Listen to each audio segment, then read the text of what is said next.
Hi guys. Right then, Fourdees. If you were accustomed to 009 narrow gauge, you'd have no doubt heard of them. Well, you should have, because I've used their bodies for the corris tattoo and TR number 4. They're well known for producing some really nice models and some really nice packaging. Black rubber bands. I like that. I like that a lot. These aren't actually that new to the market, and I've seen them in the Talyllyn Railway's shop display for a while now. And you may know that I could have opted for the Westcliff Works 9 and 10. The reason I've chosen Fourdees 9 and 10 is due to the theory that any bogie coaches released by Fourdees in the future will look uniform with their 9 and 10. After all, I've already got coaches from Westcliff and indeed Worsley Works, and that's getting a little bit much. And the different types of finish are getting to me a little bit. Who knows, maybe one day I'll be able to rebuild the larger Worsley Works bogie coaches in Fourdees products to standardise my fleet even further. I won't have the time. Anyway, this kit comes as a duo, so that's coaches 9 and 10. The way Fourdees have designed them is clever. The interiors are separate to the main body, which makes painting them up a whole lot easier. It also includes the roofs, bogies, wheel sets, couplings and glazing. They also have plenty of printed supports around them which all need to be cut out. Snips will make a quick start at this, and then I'll tidy them up with a knife to get the nips nice and smooth.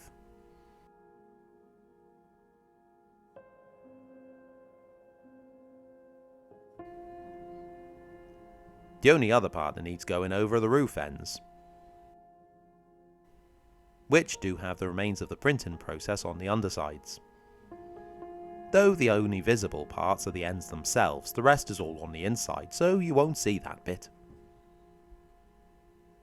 Right, as well as most of the resin prints, I can crack on and get it painted up straight away.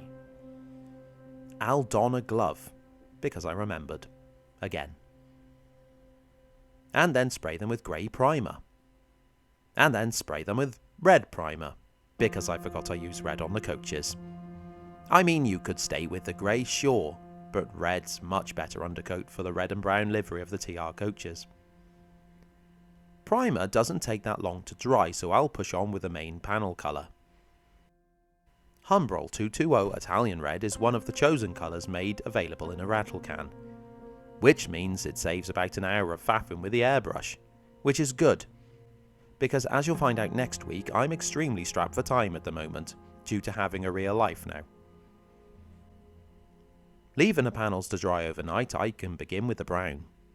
The instructions included with the 4D coaches actually suggest painting the coaches in brown as a start, and then flooding the panels with red to fill those in later. Yes, that does work. But the finish would be different to my other stock, so I need to keep the process of painting the same. You understand how it gets to me. How I do it is to mask off the panels and spray the brown second. I used to mask off each individual panel and spray the brown in one hit, but I have now found it quicker to mask off the vertical and horizontal beading in 2 separate stages. Luckily, one of my masking tapes pretty much fits the width of the panels, so it's an even easier job than I'd planned. It's important to use proper modelling masking tape, as painter's tape will rip your delicate modelling paint off, which will make you weep in sorrow. Not all the panels are equal width, mind, that would be too easy. Instead, some are wider and some are thinner.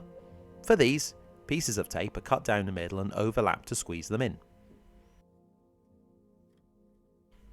Keen-eyed eagles watching, or whatever the irrelevant saying is, will notice now that the brown coat is going on quite thin. Yes it is. I thinned it down too much. The consequence, nay, the punishment laid upon me, will become clear soon enough.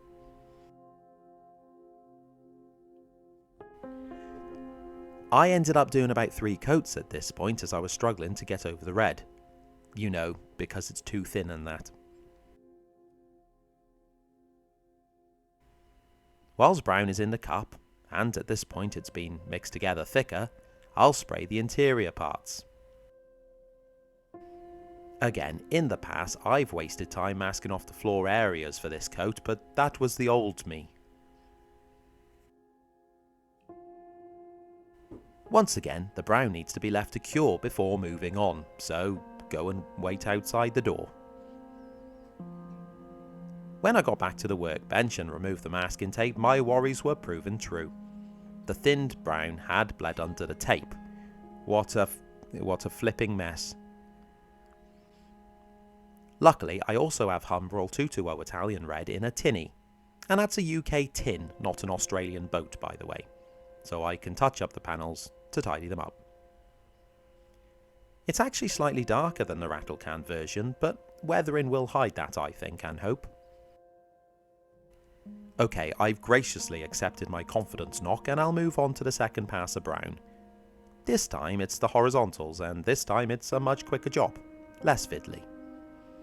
Though the uppermost little panels will require masking tape to be cut around into thinner pieces once again. Oh, and watch out for those pesky little door handles. Pesky pesky.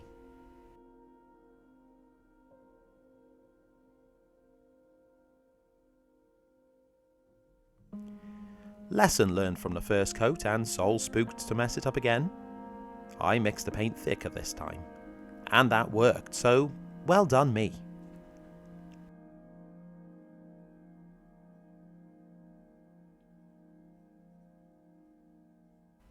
I don't like to keep mentioning the old me with all that time on his hands, but I used to mask off the window drop panels as well.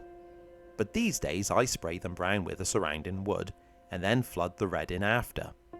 As in, the technique Fourdees suggests. There you go, Dan. I did it for you. Well, kind of.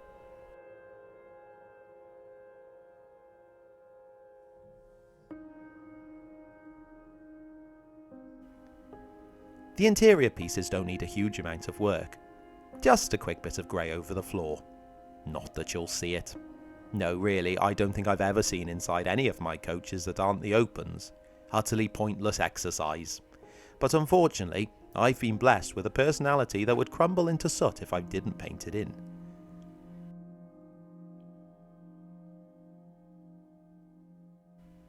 The main colours have dried on the bodies now, so the final coat here is going to be the black underframes and buffer beams.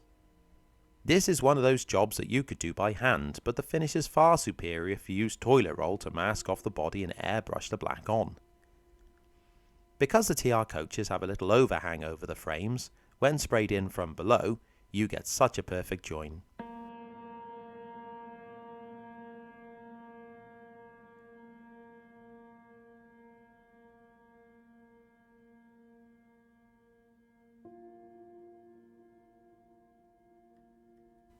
And to keep things consistent, I use black primer for this. It's a really black black.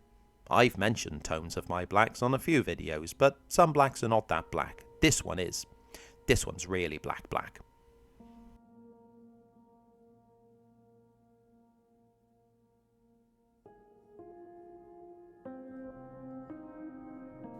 And you can get that over the details as well, such as the lamp irons and brake pipes. They only need one pass with this stuff to look black.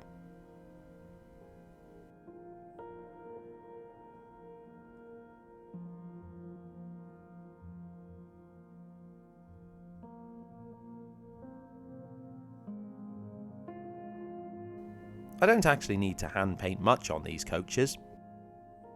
And one of the only other parts are the door handles, which go brassy gold. You can see here how bad that red touch-up looks on the panels, but fear not, that will be remedied soon. Before I get to that, I need to add an additional detail from the kit, and that's the decals. The coaches just don't look complete without decals, and these are from Endon Valley Custom Decal. It's their TR bogie coat set. I bought both TR sets from Endon, and it's been really nice to have them in stock for any build I randomly go with on any given week based on stress levels. These are really easy to add. Simply soak the decal in water, and then add decal fix to the panel. When the decal comes away from the backing, it's carefully added to the panel, and after the decal's position is adjusted, it's squeezed down with a cotton bud, which also sucks away the excess fluid.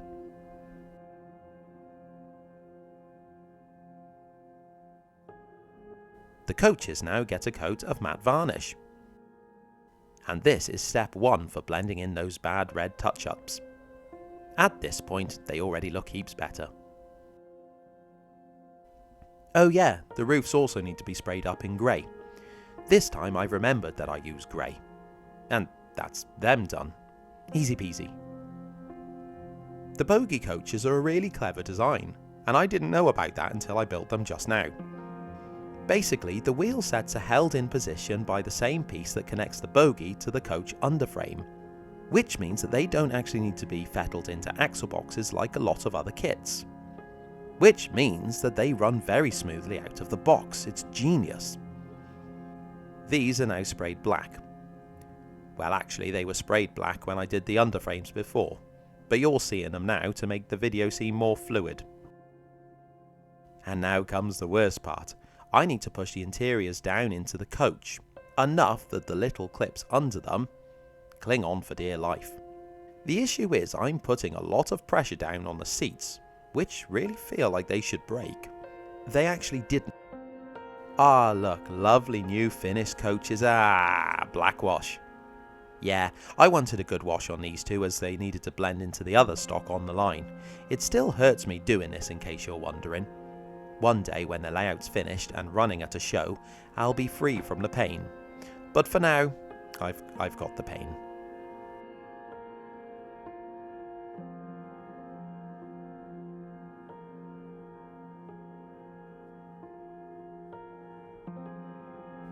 The wash is dry, so I can begin to wrap these coaches up. Glazing's next. And not only do the instructions give the dimensions to cut out, which I like, but the glazing sheet is probably the clearest plastic I've ever seen. The coaches have also been designed with little slits for the glazing to sit in, which means it's not glued or forced in to keep them in place, which I like.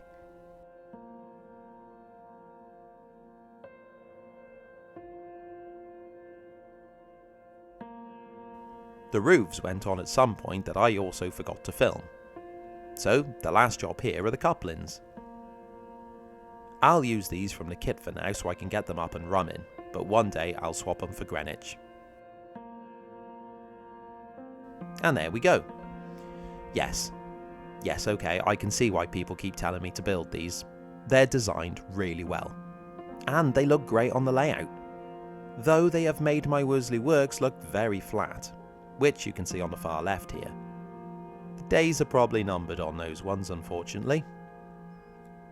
So, thanks again to Fourdees for sending these to build. Obviously you'll assume I praise them because I'm being sent them, but no, I praise them because they're ace. If you want criticism, fine. The instructions say lamps are included, which I couldn't find. There you go. But seriously, I can't praise these guys enough. I only build models that I'm generally happy with, so if you see me build it, then it's generally worth it. I've left a link for Fourdees in the description, so take a look, and hopefully I'll do more with them in the near future. But remember, they deal through eBay as well as in stores such as the Talyllyn Railway shop, so try them out if you haven't. Yeah, I'm happy with that. Cheers.